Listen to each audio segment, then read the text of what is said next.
obviously I think that violence against women is a critical issue for South Africa.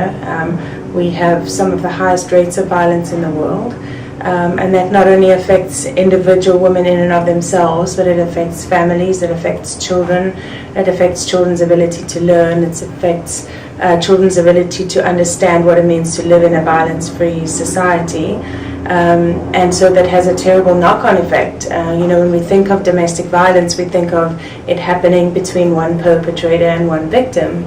But in fact, children living in the home, other family members living in homes. We know that in South Africa, much of our population lives in multi-family dwellings, in communities.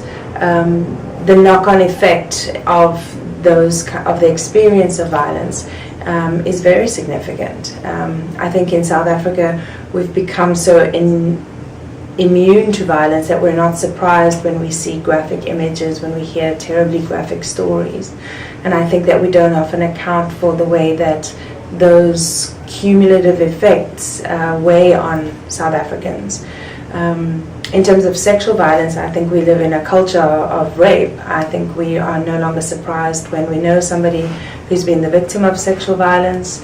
I think we engage in a lot of victim blaming as a society. When we hear that something has happened to someone, we immediately leap to questions about who were they with, why were they there, why were they wearing what they were wearing. And yet we don't leap to the same kind of questions about why did the rapist rape.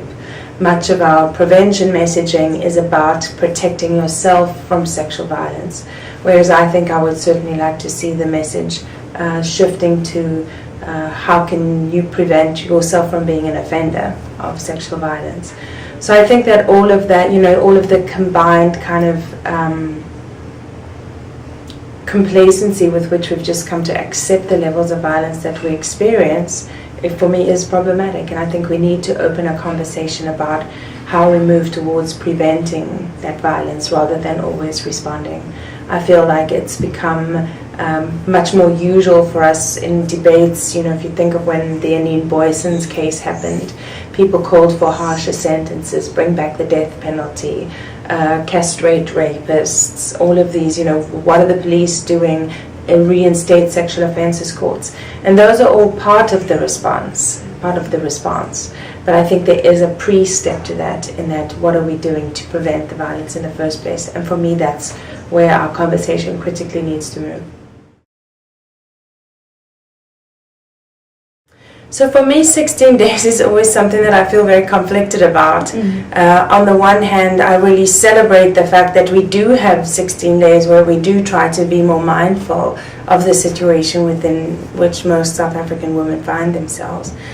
Unfortunately for me, I think it's become one of those kind of, slacktivism opportunities where we can wear our purple t-shirt or our pink shirt or go and do work at a shelter for 16 hours or all of these, very well-meaning initiatives, but which don't really contribute to much long-term or sustained attention to the subject.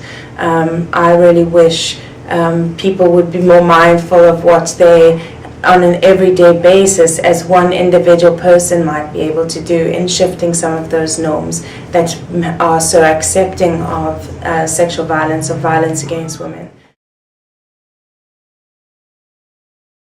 I think that having those kind of processes are really helpful in framing the debate and kind of pushing for an agenda change.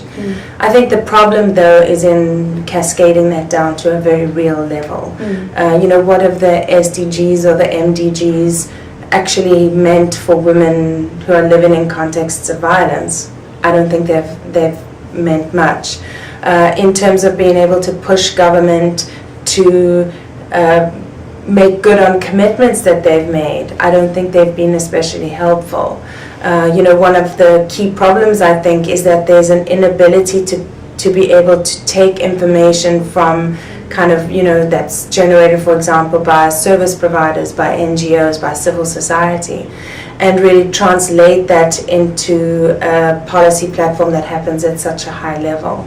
So even if you think of Commission on the Status of Women, the African Union, for example, the SADC region, there's so much evidence that's generated at a local level about what works, and yet that doesn't really make it upstream into policy and then again has that additional level of difficulty when it comes to accountability.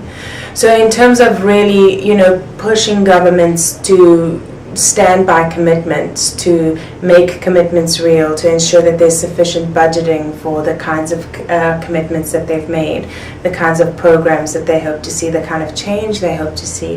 I think that's where the problem really gets stuck.